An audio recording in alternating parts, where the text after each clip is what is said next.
నిజమైనటువంటి అద్భుతం. మనకి ఎలా ఉండాలంటే ఇందాక బ్రదర్స్ కూడా చెప్పారు చాలా చక్కటి మాట. మనకి ఏదో ఉద్యోగం రావాలి, పెళ్ళి అయిపోవాలి, పిల్లలు పుట్టేసేయాలి, ఇల్లు కట్టుకోవాలి, మనం పెద్దలు గొప్పలం అయిపోవాలి, అందరికి కనబడాలి, సాక్ష్యం చెప్పాలి.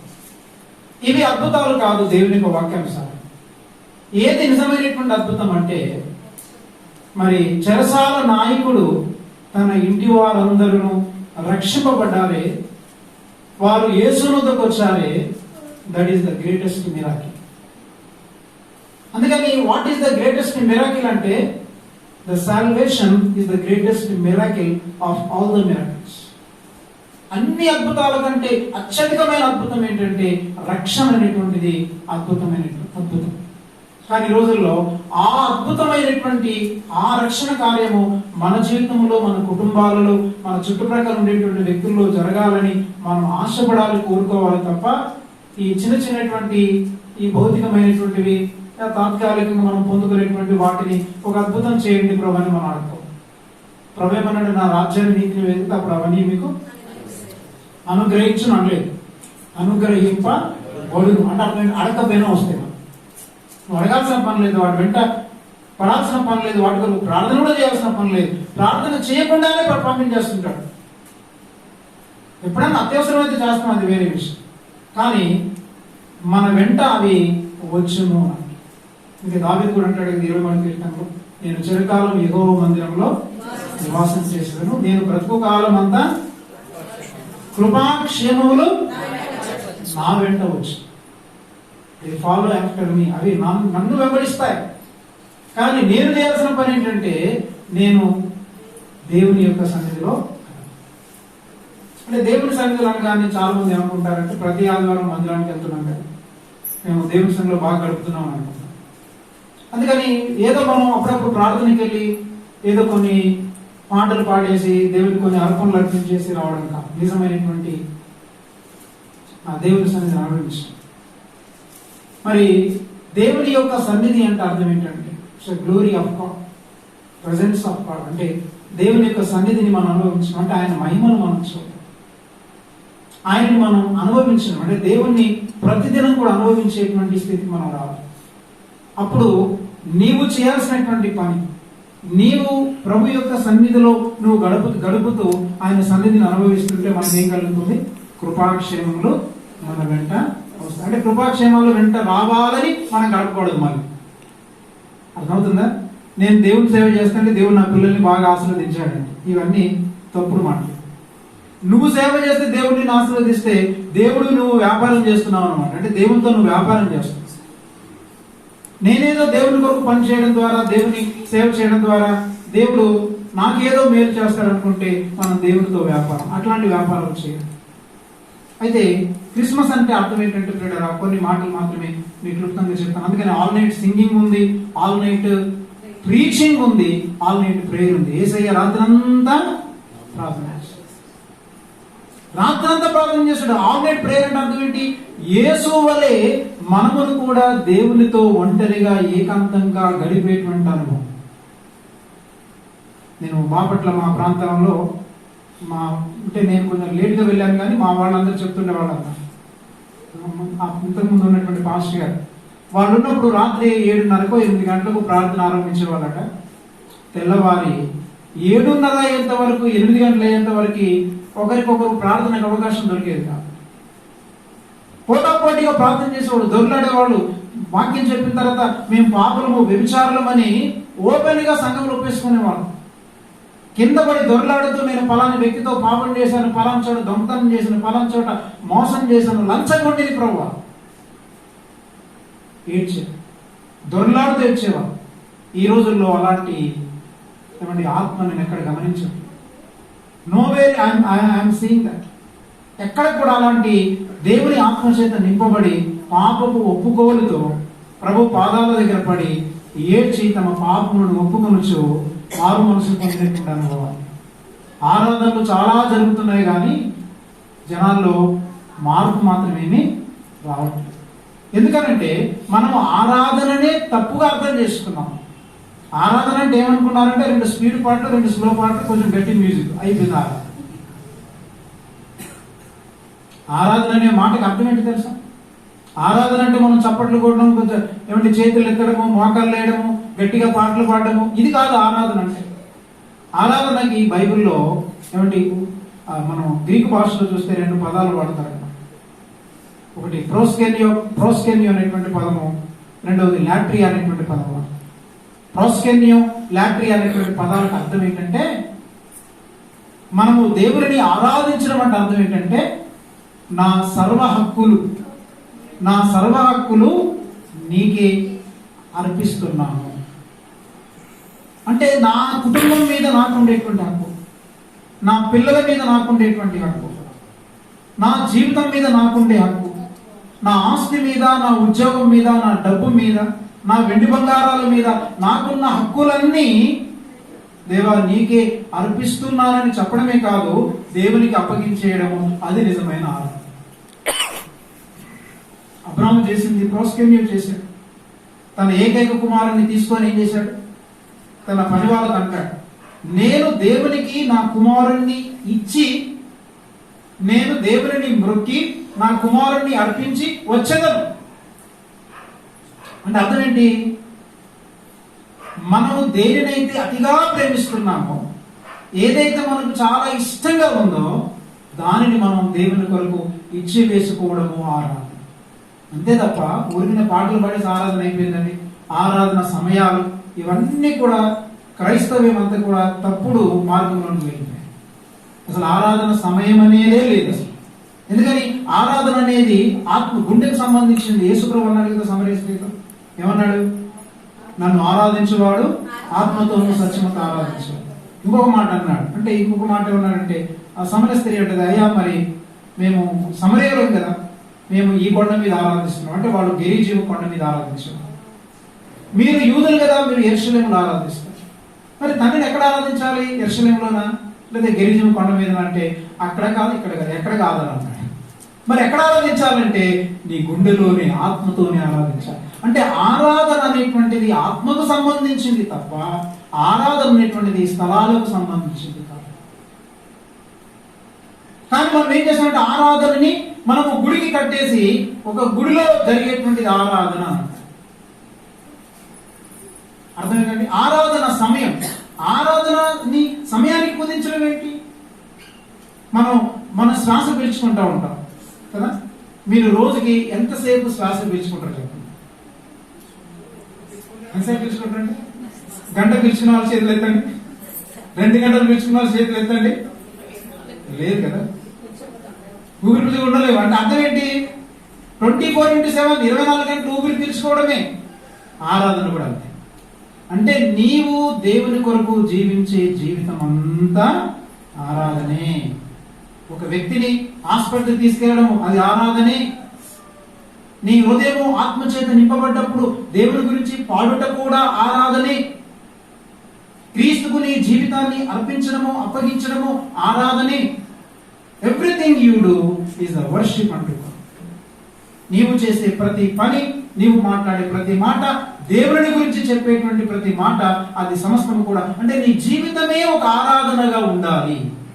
అందుకే ఏం చేసామంటే మనం ఆరాధనని మనం ఏం చేసామంటే మనము స్థలాలకి కేటాయించాం.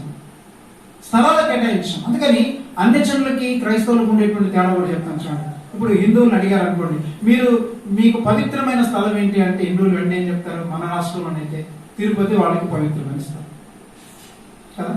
మీరు ఎక్కడ ఆరాధిస్తారంటే మా దేవుడు తిరుపతిలో ఉన్నాడండి, మొక్కుకున్నామండి, అందుకని మొక్కుబడి చెల్లించుకోవడానికి తిరుపతి వెళ్ళామని.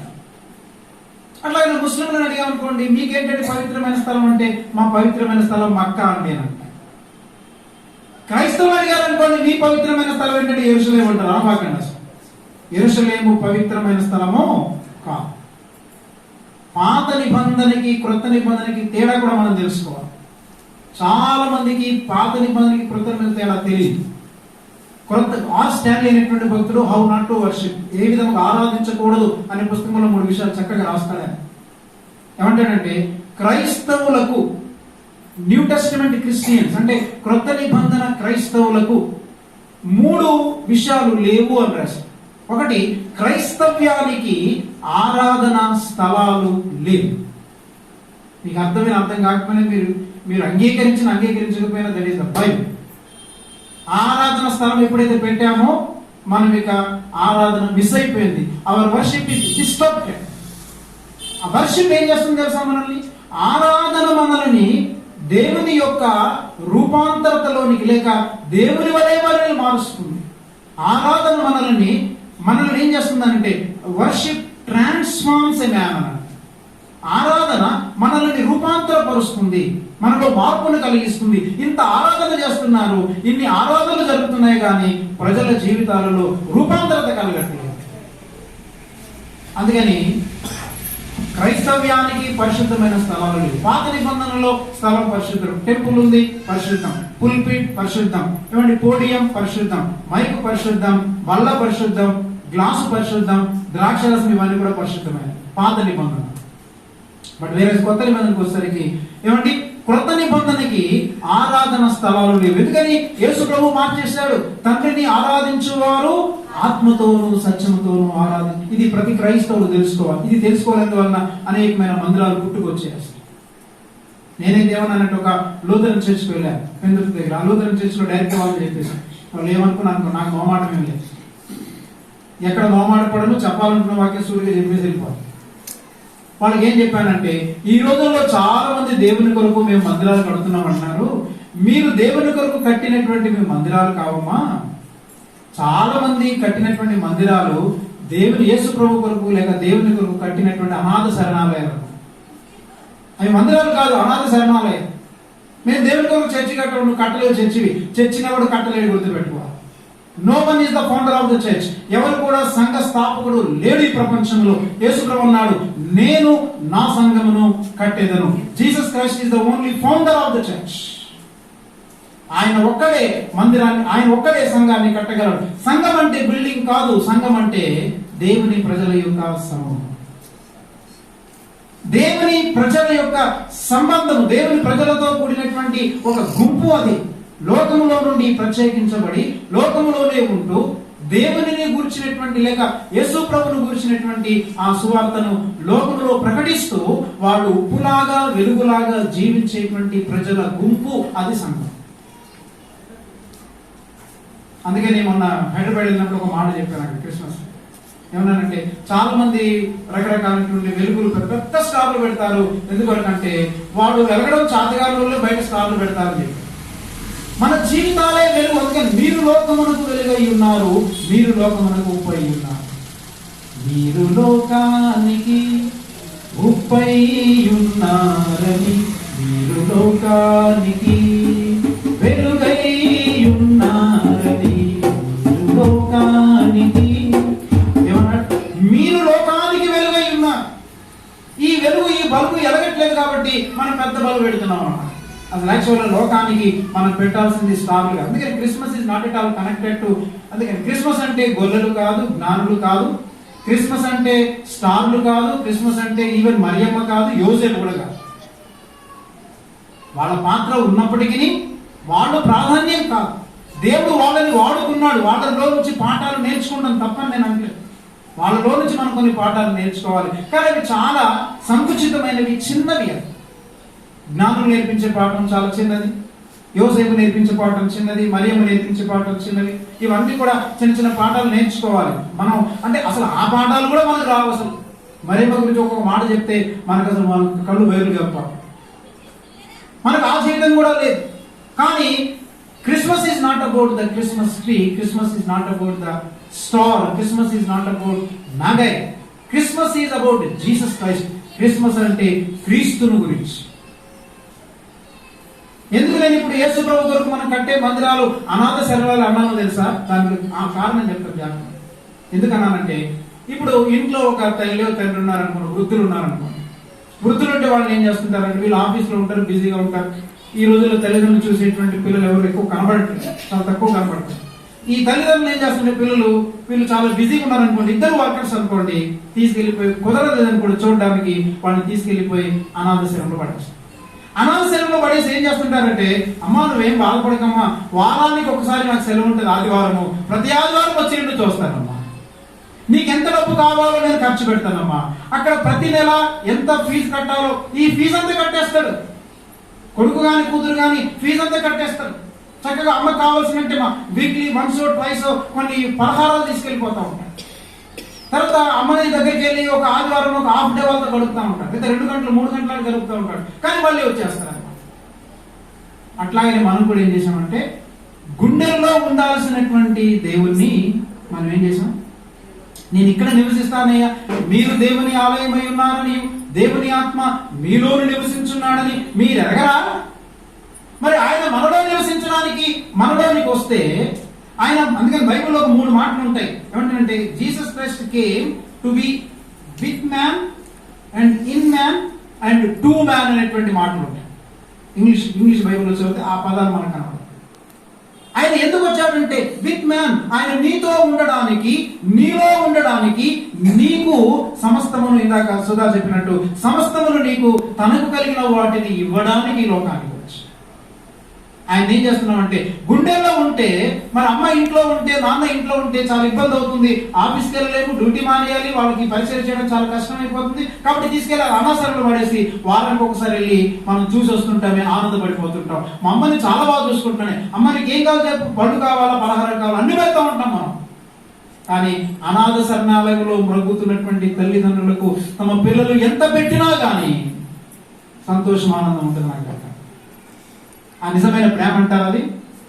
అందుకని క్రైస్తవ సంఘం కూడా చేసినటువంటి అతిపెద్ద పొరపాటు ఏంటంటే we Christian people have converted the Christianity into a religion. క్రైస్తవ్యం ఏం చేసిందనంటే మన క్రైస్తవ్యాన్ని, క్రైస్తవులమైన మనందరము క్రైస్తవ్యాన్ని ఒక మతముగా మార్చాము. అందుకని మతానికి మత కేంద్రాలు ఉంటాయి, మతానికి స్థలాలు ఉంటాయి, మార్గానికి స్థలాలు లేవు. ఇది ఎవ్వరికి సోకట్లేదు చాలా మందికి. అందుకని చాలా మందికి ఈ క్రైస్తవులకి, క్రైస్తవ నాయకులకి, బోధకులకి కూడా సోకట్లేదు. Christianity is not a religion, క్రైస్తవ మతము కాదని అందరూ అంటారు. మతానికి కేంద్రాలు ఉంటాయి తెలుసా, మతానికి స్థలాలు ఉంటాయి, మతానికి గుళ్ళు గోపురాలు ఉంటాయి. క్రైస్తవం మతమా? క్రైస్తవ మతం కాదే. మరి మతం కానప్పుడు మనం కట్టుకున్నటువంటి వీటి, అందుకని దేవుని ఏం చేశామంటే ఇక్కడ ఆరాధన చేయాలి, కష్టం అవుతుంది కాబట్టి దేవుణ్ణి మందిరంలో పెట్టేసి, దేవా వారానికి ఒకసారి వస్తాను, నీకు కానుకలు ఇస్తాను, అర్పణలు ఇస్తాను, పళ్ళు పలహారాలు అన్ని చేస్తాను, గోడలకు సిమెంట్ లేదు, నేను సిమెంట్ ఏం చేస్తానండి, నేను 2 ఫ్యాన్లు ఇస్తానండి, 2 మైకులు ఇస్తానండి. నాన్ సెన్స్, గెలవడు బయటికి వెళ్ళిపోతాను. నా మందిర ఆవరణను త్రొక్కుటకు నిన్ను అసలు రమ్మన్న వాడెవడు? పాత నిబంధన. దేవునికి మనం చేయాల్సినటువంటి హెల్ప్లు కాదు మనం చేయాల్సింది.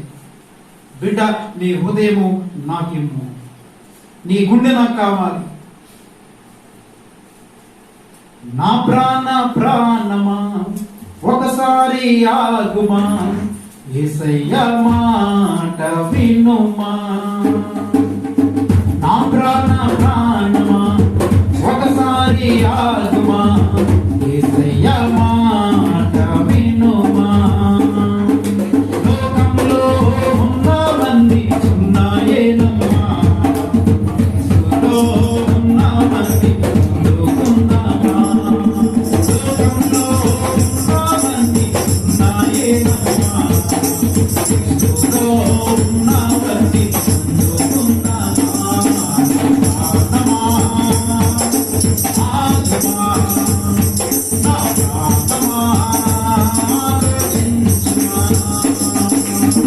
నా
మనకి చూసినవన్నీ కావాలనుకుంటాం, కానీ ఆయనను మనం పొందుకోవాలని మనం ఆశపడం.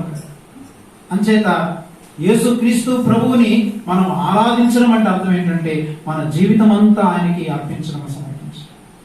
అందుకే మనం వారానికి ఒకసారి వెళ్ళి, అందుకని ఏం చేశారంటే ప్రార్థన ఆరాధన సమయాలు, ఆరాధనకు సమయాలు ఉండవండి, ఆరాధనకు స్థలాలు ఉండవండి, ఆరాధన స్పెషల్ లీడర్స్ ఉండాలండి. ఆరాధికుడు అనేటువంటి వాడు యేసు ప్రభువుని నమ్ముకున్న ప్రతి ఒక్కడు కూడా ఆరాధికుడు అవ్వాల్సిందే. అందుకని నా మహిమ నిమిత్తము నేను మిమ్మల్ని సృజించాను అంటే God created man in order to worship him. తెలుసా నీకు ఆ విషయం? దేవుడు నిన్ను నన్ను సృష్టించింది దేనికంటే, అసలు ఆయన తయారు చేసిందే ఎందుకంటే, నిన్ను నిర్మించిందే ఆయనను ఆరాధించడం కొరకు. ఆరాధించడం కొరకు అంటే పాటలు పాడడం కొరకు కాదు, వాయిద్యాలు వాయించడం కొరకు కాదు, ఆరాధించడం మందిరాలకు వెళ్ళడం కొరకు కాదు. ఆరాధించడం అంటే నీ జీవితం అంతా ఆయనకి సమర్పించుకొని ఆయనను వెంబడించి వెంటాడి ఆయన కొరకు నీవు సమస్తమును పోగొట్టుకున్నట కొరకు మనం జీవించాలి. That is the worship. కానీ మనం ఏమి పోగొట్టుకోవడం ప్రభు కొరకు. అందుకని నేను ఎప్పుడో ఒక మాట చెప్తుంటాను అనమాట. లోతు ఏం చేశాడంటే, ఈ రోజున చాలా మంది క్రైస్తవులు ఏమండి దేవుణ్ణి ఎవరు విడిచిపెట్టారు, ఏమండి యేసు ప్రభువుని మీరు అయ్యి బాబాయ్ యేసు ప్రభువుని విడిచిపెట్టారు, ఎన్ని కష్టాలు వచ్చినా యేసు ప్రభువుని పట్టుకునే ఉంటామండి. యేసయ్యను ఎవడు విడిచిపెట్టలేదు, దేవుణ్ణి ఎవడు విడిచిపెట్టలేదు, కానీ దేవుని కొరకు దేన్ని విడిచిపెట్టండి. That is the tragedy of the Christianity. క్రైస్తవంలో ఉండేటువంటి ప్రాబ్లం ఏంటంటే, దేవుణ్ణి ఎవరు విడిచిపెట్టట్లేదు, మందిరాన్ని ఎవరు విడిచిపెట్టట్లేదు, వాక్యాన్ని ఎవరు విడిచిపెట్టట్లేదు, కానీ వాక్యం కోసం ఏమంటే దేవుని కొరకు, ఏమంటే భక్తి కొరకు, విశ్వాసం కొరకు మనము దేనిని విడిచిపెట్టలేకపోతున్నాము. అందుకని యేసయ్య అన్నాడు ఫాలో మీ అంటే అర్థం ఏంటంటే leave everything and come and follow me. సమస్తమును విడిచిపెట్టి నన్ను వెంబడించుమని అంటున్నాడు. అందుకని ఆరాధన స్థలాలు లేవు ప్రియ. అట్లాంటి వెంటనే మీకు డౌట్ రావచ్చు, అదేంటి మరి ఇలా కూడుకున్నాం కదా, కనీసం మందిరం ఉంటే మనం కూడుకొని ప్రార్థన చేయగలుగుతున్నాం కదంటే గుర్తుపెట్టుకోవాలి. మరలా నేను చెప్తున్నాను, నేను పరిష్కారం కూడా చెప్తాను ప్రియ, సమస్య చెప్తాను, పరిష్కారం కూడా చెప్తాను. దేవుని బిడ్డలు ప్రతి ఆదివారం అవ్వచ్చు, బుధవారం అవ్వచ్చు, శనివారం అవ్వచ్చు, ఇంకెప్పుడైనా అవ్వచ్చు, మనం కలిసి సహవాసం చేయడం కొరకు ఒక స్థలం ఉంటే పర్వాలేదు. అంటే ఈ స్థలము ఒకరు మనం కట్టుకున్నా ఇది దేవుని బిడ్డలు కలిసి సహవాసం చేయడం కొరకు తప్ప మనము దేవుని ఆరాధించడం కొరకు మాత్రం కాదు. ఆరాధన అనేది 24 గంటలు 7 రోజులు ప్రతిదినము ప్రతిక్షణము అది గుండెల్లో జరుగుతుంది. అది ప్రతిదినం ఎక్కడున్నా జరిగేది. ఆరాధన అనేది నిరంతరము జరిగేటువంటిది. కానీ మనకి ఇలాంటి స్థలాలు ఉన్నప్పుడు కట్టుకొని మనం ఇందులో దేని కొరకు వస్తామంటే ఇక్కడికి దేవుణ్ణి ఆరాధించడానికి రాము. నేను ఆరాధించడానికి వెళ్తున్నాను అనడం అనేది అది తప్పు. అది బైబిల్ ప్రకారం అది కరెక్ట్ కాదు. మనం ఎందుకు వెళ్తున్నామంటే దేవుని బిడ్డలతో కలిసి సహవాసం చేయడానికి. అది కూడా సరిగా లేదు సహవాసం. సహవాసం అంటే కూడుకోవడం, భోజనాలు తినడం, కాసేపు మాట్లాడుకొని వెళ్ళిపోవడం అనుకుంటున్నారు. అది కూడా సహవాసం కాదు. సహవాసం అనే గ్రీకు మాటకు అర్థం ఏంటంటే కోయినోనియా. కోయినోనియా అంటే అర్థం ఏంటి తెలుసు? ఒకరి జీవితాలని మరొకరితో పంచుకోవడం. ఏం పంచుకున్నాను చెప్పండి? బ్యాంకులో లక్షలు దారి చేసుకుని ఎవరికి పిల్లికి భిక్షం పెట్టాం, పేరు మాత్రం దానమ్మని పెట్టుకుంటాం. పేరు నువ్వు పిష్నారమ్మని పెట్టుకోవడం బెటర్. తల్లిదండ్రులు పెడతారు మా అబ్బాయి ప్రసాద్ అని, ఎవరైనా ఉంటే తప్పి క్షమించండి, మిమ్మల్ని అంటలేదు. మా అబ్బాయి పేరు ప్రసాద్ అని, ఎందుకని వాడి చెయ్యి ప్రసాదం లాగా అందరికి పెట్టేదిగా ఉండాలని పెడతారు బాబు. కానీ వాడికి పిల్లికి భిక్షం కూడా పెట్టాడు. దీవెనమ్మని పేరు పెట్టుకుంటారు, కానీ జీవితం మాత్రం దరిద్రంగా ఉంటుంది. నోరు తెరిస్తే మండ బూతులు. మన జీవితాలని ఒకరితో ఒకరము పంచుకోవడానికి మనం సమకూడుతాము. ఆ నేపథ్యంలో పాటలు పాడచ్చు తప్పులేదు, ఆ నేపథ్యంలో వాయిద్యాలు వాయించు తప్పులేదు, ఆ నేపథ్యంలో డ్యాన్స్ చేయాలనుకుంటే వేయండి పర్వాలేదు. ఆ నేపథ్యంలోనే వాక్యాన్ని ధ్యానించుకుంటాము. కానీ దేవుని ఆరాధించే కొరకు కాదు, మనము దేవుణ్ణి ఆరాధిస్తున్నాము కాబట్టి ఇవన్నీ చేస్తున్నాము. అందుకని పిల్లరా, నేను అంటే చాలా కాలం క్రిందట కొన్ని విషయాలు మా సహవాసంలో చెప్పాను. అందుకని ఆరాధనకి ఏం లేవంటే స్థలాలు లేవు నమ్మడం. కాబట్టి యేసుక్రీస్తు ప్రభువును జాగ్రత్త వినండి. యేసు జ్ఞానులు ఏం చేశారు? గొర్రెల కాపరులు ఏం చేశారు? వాళ్ళు జ్ఞానులైతే యేసుక్రీస్తు ప్రభు దగ్గరికి వచ్చి బాలుడైన యేసుని చూచి, అక్కడ 3 మాటలు ఉంటాయి ఇక్కడ. జ్ఞానులు ఏం చేశారు? బాలుడైన యేసును చూచి ఏం చేశారు? చూసి చాలా బాగుందండి, సూపర్ ఉన్నావు యేసయ్య, నీ బుగ్గలు బాగున్నాయి, తెల్లగా ఉన్నావు, బాగున్నావు అని చెప్పేసి వెళ్ళిపోయారా? బాలుడైన యేసును చూచిరి, వెరీ గుడ్, నమస్కరించరి, సాగిలపడిరి. సాగిలపడడం అంటే ఏంటిది? అదే ప్రోస్కెలియో. సాగిలపడడం అంటే ఆరాధించడం అంటే అర్థం ఏంటి? నా సర్వ హక్కులు నీకే అప్పగిస్తున్నాను. మనలో ఎంతమందిని మన సర్వ హక్కులు దేవునికి ఇచ్చావు నాకు చెప్పండి. నువ్వు నిజంగా ఆరాధికురాలు అయితే నీవు నివసిస్తున్న ఇల్లు నీది కాదు. నీ ఇల్లు దేవుని కొరకు వాడబడాల్సిందే. నీ సొత్తు, నీ సొమ్ము, నీ వెండి బంగారాలు తోటి సహోదరుల కొరకు, పరిచర్య కొరకు వాడబడాల్సిందే. నీ కారులో నిండా పెట్రోల్ ఓటించి దేవుని సేవకునికి ఇచ్చేది తిరిగేసేది సేవకు అని చెప్పాలి. అది ఎవ్వరం చేయవు. మహా అయితే పాష గారు వస్తే మరి గీసి ఏమంటే నేను దేవుడికి ఎప్పుడు వచ్చిన ఏ సేవకులను ఉత్తి చేతులు పంపనని అని చెప్పేసి గీసి 50 రూపాయలు, 10 రూపాయలు, 100 రూపాయలు పెడతాను. అందుకే నేను ఇప్పుడు ఒక పాట పాడుతుంటాను. మా ఫ్రెండ్, మేము చాలా సంవత్సరాల క్రితం 90s లో మా ఫ్రెండ్ ఒక పాట పాడారు. అంటే దేవుని ప్రేమ ఇది, అంటే దేవుని ప్రేమ ఇదిగో అనే పాట ఉంది కదా, భక్తులు చాలా అద్భుతంగా పాడారు. దేవుని ప్రేమ ఇదిగో జనులార భావము నన్ను తెలుపరే, కేవలము నమ్ముకొనినా పరలోక జీవంబు మనకప్పును. ఈ పాట దేవుని ప్రేమ ఇది. నా దగ్గర పసుపు లేదు. దేవుని ప్రేమ ఎంతనంటే ఓ 10 రూపాయలు కాగితం తీసి దేవుని ప్రేమ ఇది గో అంటే పో. దేవుని ప్రేమ ఇది గో అని ఉంది కదా. ఇది ఎంత? అప్పట్లో 10 రూపాయలు పెట్టేవాళ్ళే. అప్పుడు మాకు 10 రూపాయలు కానుక ఇస్తే చాలా ఎక్కువ. 90లో బిగినింగ్ లో 92, 90s లో 10 రూపాయలు కానుక ఇవ్వడానికి చాలా పెద్ద కానుక ఇచ్చినట్టు అన్నమాట. అప్పుడు ఏం చేయాలి? దేవుని ప్రేమ ఇది గొప్ప. ఎందుకు? నాకు సీరియస్ అయింది ఫస్ట్. అందుకని మనము ఆరాధికులము. వారు ఏం చేశారంటే బాలుడైన యేసును చూచిరి. చాలా చెప్తున్నారు. చూచిరి అనే మాటకి గ్రీకు భాషలో ఒక మాట ఉంది. నేను అస్తమానం గ్రీక్ భాషలో ఎందుకు చెప్తున్నానంటే బైబిల్ కాలంలో చెప్పి అలవాటు అయిపోయింది. అందుకని ఈ మాటలు చెప్తున్నాను. అయితే బైబిల్ కాలంలో చెప్పిన తర్వాత కూడా నాకు కొన్ని విషయాల్లో విరుద్ధత వచ్చేసి బైబిల్ కాలం కూడా క్లోజ్ చేసి పడేసి, యేసు క్రీస్తునకు అడ్డు వచ్చేటువంటి చదువైనా, ఉద్యోగమైనా, బైబిల్ కాలేజీలైనా, ఏవైనా సేవైనా అవన్నీ మానేయాల్సింది. క్రీస్తు మాత్రమే ప్రాధాన్యం, క్రీస్తు మాత్రమే మన రక్షకుడు, క్రీస్తు మాత్రమే నా దేవుడికి అంతే. క్రీస్తును తప్ప నేను ఇక దేనిని ఆరాధించను, నేను ఎవరిని పొగడను.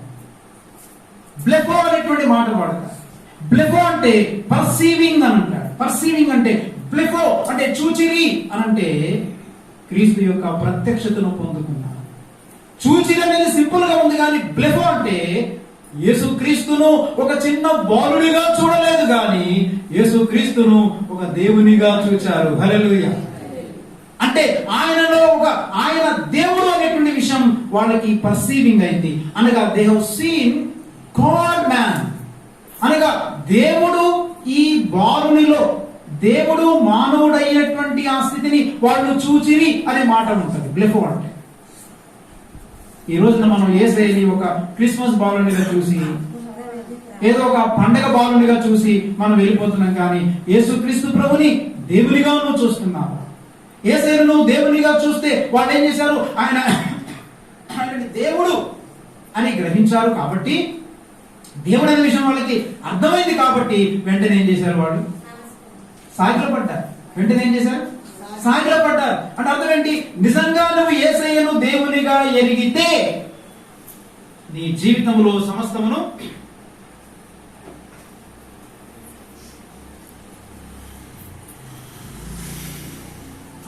అప్పగించుకుంటావు.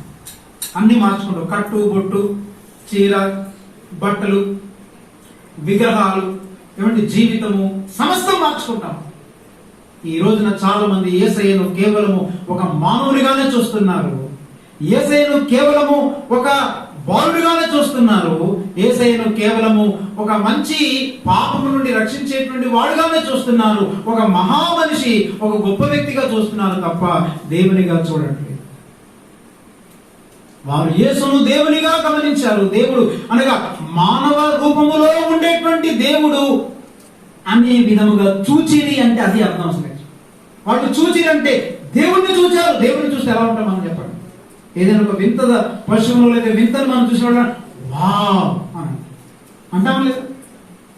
అట్లాగనే యేసు ప్రభువు దేవుడిగా నీవు చూస్తున్నావు. ఎన్ని క్రిస్మస్లు మన మీద నుండి దొరికిపోతున్నాయి. యేసయ్యను దేవునికి ఎప్పుడైనా కలుసుకున్నావు? ఊరికే యేసయ్య వచ్చేసి పాటలు పాడుతున్నాం, భజనలు చేస్తున్నాం, చప్పట్లు కొడుతున్నాం, అన్ని ఇస్తున్నాం. కానీ మన ప్రవర్తన మార్చుకోము, మన పరివర్తన మార్చుకోము, మన బతుకు మార్చుకోము, ఏది మార్చుకోము. దేవుణ్ణి విడిచిపెట్టము, దేవుని కొరకు దేన్ని వదులుకోము. దేన్ని విడిచి బంధువులు కదండి, అది ఒప్పుకోరండి. మా ఆయన అసలు ఒప్పుకోడండి. మీ ఆయన ఒప్పుకోదు, మీ ఆయన వదిలేయమంటుంది. నీకు నిజంగా దేవుడు కావాలి, మీ ఆయన కావాలి. నా భార్య ఒప్పుకోదండి. ఒప్పుకోకపోతే తప్పుకో ప్రభు దగ్గర నుంచి. బైబిల్ ఏం చెప్తుందంటే either all or not at all. John MacArthur అనేటువంటి కామెంటేటర్ ఒక మాట చెప్తుంటాడు. ఏమంటాడంటే క్రైస్తవులు యేసు ప్రభువును ఎరిగిన తర్వాత, యేసు ప్రభువును ఎరిగినటువంటి వాడు ఎలా ఉంటాడంటే, మీరు లోకములో నుండి అయినా వేరైపోవాలి, లేక మీరు లోకములో నుండి అయినా వేరైపోవాలి, లేక మీరు దేవునిలో నుండి అయినా వేరైపోవాలి. లోకములో నుండి అంటే మీరు దేవుని నమ్ముకున్న వ్యక్తులైతే మీరు లోకములో నుంచి వేరైపోవాలి. లోకం నుంచి వేరవ్వట్లేదా? అయితే దేవుడిలో నుంచి వేరైపోండి. అంతే. దేవుడు లోకము రెండింటిని కలిపి ఆరాధించడం అనేది జరగదు. ఆ మెల్లిమెల్లిగా మారుతున్నానండి. నేను పుట్టినప్పుడు ఒక్కసారే పుట్టాను, వెంటనే పుట్టాను. మెల్లిమెల్లిగా పుడుతున్నానండి అనేది లేదు. మా అమ్మ 20 నాకు 55 సంవత్సరాలు 55 సంవత్సరాలు బట్టి నేను పుడుతున్నానండి అని అంటానా? మా అమ్మ నా కొడుకును కంటున్నానని అంటానా? అనదు. పుట్టడం ఒక్కసారి జరుగుతుంది.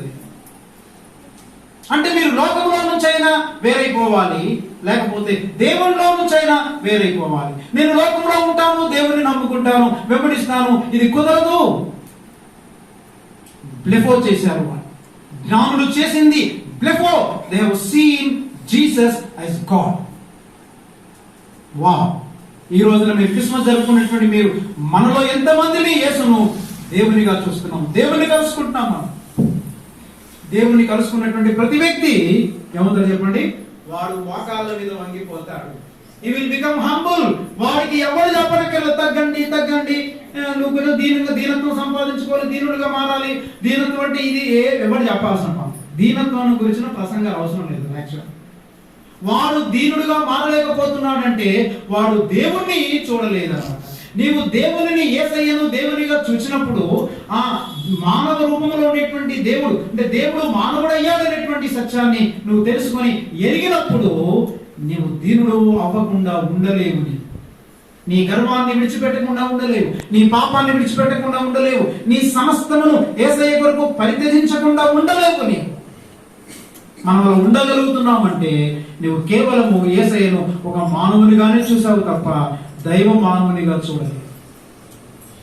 అందుకని సో మెనీ పీపుల్ ఆ చర్చికి వస్తుంటారు, పాటలు పాడతారు, అన్ని చేస్తారు, ఆ ప్రసంగాలు వింటారు, యూట్యూబ్లో వింటారు, ఆ పాస్టర్ గారికి వెళ్తారు, పరిచయం అంతా చేస్తారు. కానీ చివరికి వాళ్ళ అంతము ఎలా ఉంటుందంటే యేసయ్య అంటాడు, మీరెవరు, నేను మిమ్మల్ని ఎన్నడను. దేవప్రసాద్ గారు పిలిచినప్పుడు వచ్చాము సార్, మీరు ఊరుకోండి సార్, భోజనాలు కూడా తిన్నాను. నేను స్పాన్సర్ కూడా చేశాను. స్వీట్ స్పాన్సర్ చేసేవారు 3 సంవత్సరాలు వరుసగా స్వీట్ అన్నాడు. లేకపోతే స్వీట్ కూడా అంటాను. స్వీట్ నేను స్పాన్సర్ చేశానండి, భోజనాలు నేనే స్పాన్సర్ చేశానండి, అసలు డెకరేషన్ ఎవరు చేశాను? నేనండి, కష్టపడి చేశాను. ప్రభు అంటాడు, ఐ నెవర్ న్యూ యూ, నేను మిమ్మల్ని ఎన్నడూ ఎరగను. జ్ఞానులు చేసింది ఏంటంటే యేసయ్యను చూసిరి, బ్లెఫో చూచిన వెంటనే వాళ్ళు సాగిలపడిరి. అది ఆరాధన. అదేం చెప్పండి? ఆశ్రయాన్ని గారు చెప్పింది నేను ఊహించిన చెప్పి మన ఎందుకు వస్తాను, టైం అయిపోతుంది. ఒక 5-10 minutes అంతే, ఒక 5 minutes. ఇక్కడ దేవుని వాక్యానికి ప్రాధాన్యత ఇవ్వాలి. మనందరూ నేను మీటింగ్స్కి వెళ్తుంటాను. చాలా ఈ క్రిస్మస్ ఫంక్షన్కి వెళ్ళి ఇందాక బ్రదర్ అన్నారు, ఆడావుడి చేసి పాటలు డ్యాన్స్లు అన్ని చేసిన చివరికి అంటారు పాస్టర్ భోజనాలు టైం అయిపోతుందండి, టైం లేదు పాస్టర్, 10 నిమిషాలు చెప్పండి. భోజనం తినకపోతే చస్తావా, వాక్యం లేకపోతే చస్తావా? నువ్వు చెప్పు. భోజనం లేకపోతే చాపం, ఒక పూట లేకపోతే. అసలైంది ఏంటంటే దేవుని యొక్క వాక్యం. దేవుని వాక్యానికి లీస్ట్ ప్రయారిటీ చాలా సంతానం. అసలు కార్యక్రమాలు ఎవరు పెట్టమన్నాడు? ఈ డ్యాన్సులనే పెట్టమన్నాడు, ఆటలనే పెట్టమన్నాడు.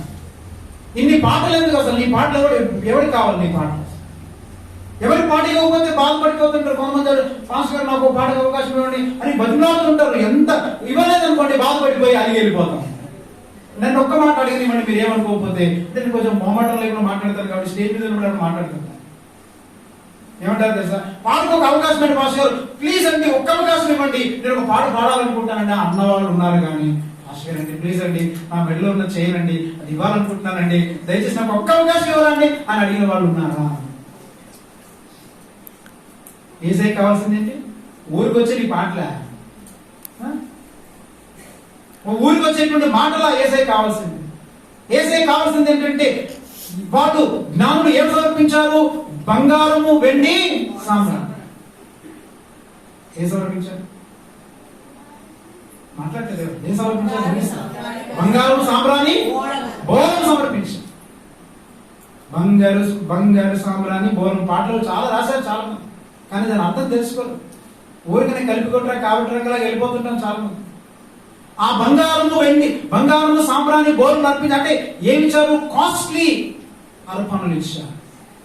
ఆరాధించడం అంటే వాళ్ళ జీవితాలను ఇచ్చారు. అంటే మనం యేసయ్యను దేవునిగా ఎరిగినప్పుడు మన జీవితాలను ఇస్తాము. ఇవి ఖచ్చితంగా. మూడవది ఏం జరుగుతుందనంటే యేసయ్యకి ఏం ఇచ్చారట? వాళ్ళు తమ దగ్గర ఉన్న కానుకలు కూడా ఇచ్చారు.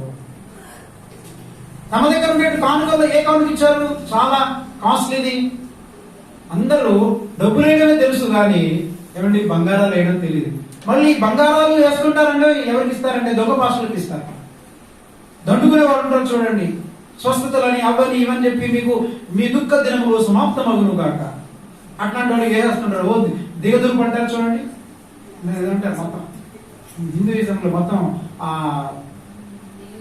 నిలువు దోపిడి బాగా చెప్పారన్న, నాకు తెలియట్లేదు. నిలువు దోపిడి సమర్పించేసుకుంటారు. ఇవి మన వాళ్ళు ధనవంతులు అయిపోతుంటారు. గుర్తుపెట్టుకోండి, ఏ true pastor and A true Christian will never become rich. నిజమైన బోధకుడు, నిజమైన క్రైస్తవుడు ఎప్పటికీ ఎన్నటికీ ధనవంతుడు అవ్వలేడు. వాడయ్యాడు అంటే ఇక నిజం బోధకుడు కాదు. ఎందుకని యేసయ్య అవ్వలేదు? యేసయ్య ధనవంతుడు చెప్పండి. ఆయన మనలో ధనవంతులు చేయడం ఆయన దరిద్రాడు. మళ్ళీ దీన్ని ఇంకో విధంగా తీసుకుంటారు. మనల్ని ధనవంతులు చేయడం అంటే అందుకని నాకు 4 ఇల్లు ఇచ్చాడండి. ఇందాక భాస్ గారు మంచి మాట చెప్పారు. అమెరికాలో ఉన్నారండి, లండన్లో ఉన్నారండి, మేము పోయినా కానీ వాళ్ళు రారండి. అంటే విదేశాలకు వెళ్ళడం తప్పని నేను చెప్పట్లేదు. మరి అంటే అది గొప్పలుగా మనం ఫీల్ అవుతాం. అది గొప్పలు కాదు. అలాంటి గొప్పతనాన్ని దేవుడు ఇవ్వడు. ఇందాక సుధాకర్ రెడ్డి కూడా ఒక మాట ఏమన్నాడు? ఆయన కలిగినటువంటి వాటిని మనకి ఇవ్వడానికి లోకానికి వచ్చి, ఆయన దీనుడు, మనల్ని దీనుడిగా చేయడానికి. నేను సాత్వికుడను, దీన మనస్సు గలవాడను, నా యుద్ధకు వచ్చి నేర్చుకోండి, నేను ఇస్తానని అన్నాడు. ఆయన ఏమి ఇస్తాడు? మనకి సాత్వికత్వం ఇస్తాడు. ఇవి ఎవరు చెప్పరు. ఎంతసేపు కూడా అల్లదిగో ఈ కార్పొరేట్ అండి, కంపెనీ మారారండి, మంచి పెద్ద ప్యాకేజ్ వెనకాల లీకేజీలు కూడా ఉన్నాయి. ప్యాకేజీల గురించి మాట్లాడుతుంది తప్ప లీకేజీల గురించి మాట్లాడడం. నీకు ₹1,00,000 జీతం వస్తుంది, ఇల్లు కొనుక్కుంటాడు, ఊరుకుంటాడు. ఆ ₹1,00,000 వస్తే ఇల్లు కొనుక్కోడు, లోన్ మీద కాదు. ఎంత? 75,000 లోన్కే పోయి. నువ్వు తినేది పిల్లల చదువులని దాని కొంత పోయింది, దీని కొంత పోయింది. ఇక తినడానికి ఉండదు అసలు. 24 గంటలు కష్టపడుతుంటారు. ఏసండి ఎందుకు నువ్వు కష్టపడుతున్నావు? ఏమి తిందామో, ఏమి త్రాగుదామో, ఏమి ధరించుకుందని కష్టపడతావండి. నన్ను వెంబడించేయని నీకు అన్ని ఇస్తానన్నాడు. ఏసయ్యని నమ్మో, కంపెనీ వాళ్ళని నమ్ముతాం, బిర్లా వాళ్ళని నమ్ముతాం, టాటా వాళ్ళని నమ్ముతాం, అమెజాన్ వాళ్ళని నమ్ముతాం, కానీ ఏసయ్యను మాత్రం నమ్మము. ఆయన సేవకులను నమ్మము. యెషయా గ్రంథంలో అంటాడు, ఆయనను నమ్ముకొనుడి, ఆయన సేవకులను నమ్ముకోండి. ప్రియా దేవుని బిడ్డలారా, ఎందుకు ఈ మాటలు చెప్తున్నానంటే మన వ్యక్తిగత జీవితం. అందుకని క్రైస్తవులైనటువంటి వాటికి పరిశుద్ధమైన స్థలాలు లేవు, పరిశుద్ధమైన వస్తువులు లేవు, పరిశుద్ధమైన వస్త్రాలు కూడా లేవు. వస్త్రాలు పరిశుద్ధం కాదు, వస్తువులు పరిశుద్ధం కాదు, స్థలాలు పరిశుద్ధం కాదు. ఎందుకనంటే, చివరికి మాట చెప్పి ముగిస్తాను పిల్లట, ఎందుకనంటే మనం హిందువులను అడిగామనుకోండి, మీ పవిత్రమైన స్థలం ఏంటంటే మేము తిరుపతి మా పవిత్రమైన స్థలం అండి. ఎందుకు? మా దేవుడు అక్కడ ఉన్నాడండి, దేవుడిని ఆరాధించడానికి వెళ్తున్నాం అండి. ముస్లింలు అడిగారనుకోండి, మీ పవిత్రమైన స్థలం ఏంటంటే మాది మక్కానండి, మా దేవుడు అక్కడ ఉన్నాడు, హమారా అల్లా ఉదర్ హై, హమ్ జాయేగా కాయేగా బర్బాద్ ఆయేగా, ఓలేగా బాద్ క్యా కరేగా, కుచ్ భీ నహీ కరేగా, ఏమి చేయలేవు నీవు. అందుకని అంటారు వాళ్ళ దేవుడు. మరి మన దగ్గరికి వచ్చామనుకోండి, క్రైస్తవులు అడిగారు అనుకోండి, మీరు మీ దేవుడు ఎక్కడ ఉన్నాడు అని అంటే మనం ఏం చెప్పగలగాలి సార్? వాళ్ళకి ఏం చెప్పాలంటే, మీ దేవుడు తిరుపతిలో ఉన్నాడు కాబట్టి మీరు అక్కడికి వెళ్తారు, ముస్లింల దేవుడు మక్కాలో ఉన్నాడు కాబట్టి వాళ్ళు అక్కడికి వెళ్తారు, మేమెక్కడికి వెళ్ళమండి, ఎందుకంటే మా దేవుడు మాలోనే ఉన్నాడు. మేమెక్కడికి, కానీ మనం ప్రతి ఆదివారం మందిరానికి వెళ్తాం. అంటే ఈ కాన్సెప్ట్ కూడా మనం మార్చుకోవాలి. చర్చికి వెళ్తున్నాను అనుకోండి, నువ్వు చర్చి అయితే వెళ్ళేది ఎక్కడికి అంటారు కదా, మీరు దేవుని ఆలయమై ఉన్నారని, దేవుని ఆత్మ మీలోనే నివసించున్నాడని మీరు అడగరా? మరి మేము వెళ్ళేది ఎక్కడికంటే మందిరానికి వెళ్ళమండి, దేవుని ఆరాధించడానికి వెళ్ళమండి, మా దేవుడు అక్కడ ఉంటాడు కాబట్టి మేము వెళ్ళమండి. మేము దేవుని బిడ్డలతో, ఇతర వ్యక్తులతో మేము కలుసుకొని కాసేపు మాట్లాడుకొని ఒకరి జీవితంలో ఒకరు పంచుకోవడానికి సహవాసమైన మాట వాళ్ళకి అర్థం కాదు, మనకే అర్థం కాదు, వాళ్ళకి అర్థం. అందుకని ఆ మాట పలకట్లేదు. కొన్ని పదాలు మనం పలుకుంటూ ఉండడం బెటర్. ప్రేమ వద్దు, అలవాటు అయిపోయి అది మొత్తం కాలగర్భంలో కలిసిపోయి మీనింగ్ పోయింది. మేము మాటలు పట్టుకున్నారు, అర్థం పోగొట్టుకున్నారు. సహవాసం మాటలు తెలిసాయి కానీ దాని అర్థం పోయింది. అందుకని చాలా వాటికి నేను ఎక్కువగా పదాలు కూడా నేను వాడట్లేదు ఈ మధ్య. ఎందుకంటే ఆ జీవితం, మేము ఒకరి జీవితాలను ఒకరు పంచుకోవడానికి కలుసుకుంటాము, దేవుని బిడ్డలతో సహవాసం చేయడానికి కలుసుకుంటాము, ఎందుకంటే మా దేవుడు గుండెల్లోనే ఉన్నాడు. అందుకని మీరు లోకమందలి జ్యోతులను పోలిన వారై ఉన్నారని ఫిలిప్పీ పత్రికలో మనం 2వ వచనం చూడగలం. మళ్ళీ చెప్పండి, ఏమన్నాడు పౌలు? మీరు లోకమందలి మూర్ఖమైన వక్ర జన్మ మధ్య ఎలా ఉన్నామంట? మనం లోకమందలి జ్యోతులను పోలిన వారై. భాష గారు అన్నారు, మీరు జ్యోతులను పోలిన వారై ఉండాలి. బయట చెప్తుంటే మీరు కోతుల్లాగా ఉన్నారు అన్నారు. మనం జ్యోతుల్లాగా ఉండాలి. మనం ఏదో డెకరేషన్ చేయొద్దు, మీరు చెట్టు పెట్టుందని నేను అనట్లేదు. డెకరేషన్ కొరకు, అందరి కొరకు చేసుకోవడం తప్పలేదు, కానీ ఇది ప్రాధాన్యం అవ్వకూడదు. మనం అసలు ప్రాధాన్యం ఏంటంటే, అసలు ఆరాధన ఏంటంటే యేసును దేవునిగా ఎరుగుట, యేసయ్యను ఆరాధించుటలో రూపాంతరం జరుగుతుంది. 3వది జ్ఞానులు ఏం చేశారంటే, ఆరాధించడం అంటే అర్థం ఏంటంటే వారికి కలిగినటువంటి అర్పణలను యేసయ్యకి అర్పించాం. మన జీవితంలో ఏం అర్పిస్తున్నాం? మన గుండెను అర్పించామా? మనకుండేటువంటి వస్తువులను అర్పించామా? మన వెండి బంగారం అర్పించామా? ఏమర్పించామా మనం యేసయ్యకి? అవి ఏవి అర్పించకుండా ఊరికని వచ్చేసి క్రిస్మస్ చేసినండి, హ్యాపీ క్రిస్మస్, మెరీ క్రిస్మస్ అని అంటే కుదరదు. ఆ మధ్య మా ఫ్రెండ్ ఒక మాట చెప్పాడు ఏంటంటే, ఒక పాట చూడండి, బెత్లెహేములో సందడి, పశుల పాకలో సందడి అని అన్నాడు. అసలు ఎక్కడుంది ఆ సందడి? చెప్పండి. బెత్లెహేములో యేసేపుడు సందడి ఉందా? యేసేపుడు జన్మించిన తర్వాత మరియమ్మ బెత్లెహేములో సందడి అని డాన్స్ చేసిందా? యోసేపు డాన్స్ చేశారా? అక్కడ ఎవరున్నారు ఆయనతో చెప్పండి? థర్డ్ పర్సన్ లేడు. మరియా యోసేపులు తప్ప 3వ వ్యక్తి లేరు యేసేపు. సందడి లేదు. యేసు ప్రభు జన్మించినప్పుడు అవమానము, ఏదైనా శ్రమ, కష్టము, తర్వాత అక్కడ కంపు, పశువుల పాకలో మరి పరుండ పెట్టబడినటువంటి సందర్భంగా భయంకరమైనటువంటి రుచున్నాం. సందడి ఎక్కడ ఉందండి? పాటలని మనకు నచ్చినట్టు రాసాం. అందుకని తంబుర సరిపోదు, తాళం సరిపోదు, ఎందుకు వచ్చినా భజన రా నాయన. మన ఊరికనే లయ శృతులు కలుస్తాయి కాబట్టి మనం పాటలు రాసాం, పాడేస్తున్నాం. అది కాదు మనం చేయాల్సింది. బెత్లెహేములో సందడి లేదు ప్రియులారా, బెత్లెహేములో విచారం ఉంది. యేసయ్య నీ కొరకు నా కొరకు ఎందుకు జన్మించాడంటే, ఆయన ఎందుకు అంత విచారము శ్రమను అనుభవించాడంటే, మనకు అలాంటి శ్రమ ఉండకుండా మనం నిత్యము యుగయుగములు ఆనందముతో సంతోషంతో జీవించాలి, ఆయనతో తిరిగి సహవాసంలో జీవించాలి. అంచేత మరి నిజమైనటువంటి క్రిస్మస్ అంటే ఏంటంటే, యేసయ్యను దేవునిగా చూచుట, యేసయ్యను ఆరాధించుట, యేసయ్యకు అర్పణలు అర్పించుట. అది మన జీవితంలో జరిగినప్పుడు that is the true Christmas. అది జరగనంత వరకు ఈ పండుగలు ఇవన్నీ కూడా, అంటే మనం క్రైస్తవులు ఏం చేసామంటే క్రిస్మస్ ని ఒక పండుగలాగా మార్చేసాం. అందుకని కొత్త నిబంధన ప్రకారం చూడండి, క్రైస్తవులకి పండుగలు, పాత నిబంధన యూదులకి ఏమున్నాయి, పండుగలు ఉన్నాయి. మనకి పండుగలు ఉన్నాయా? లేవు. అందుకని మనం ఏం చేసామంటే మళ్ళీ మనకి రెండు పండుగలు. క్రైస్తవులు 2 పండుగల మధ్య జీవిస్తుంటారు.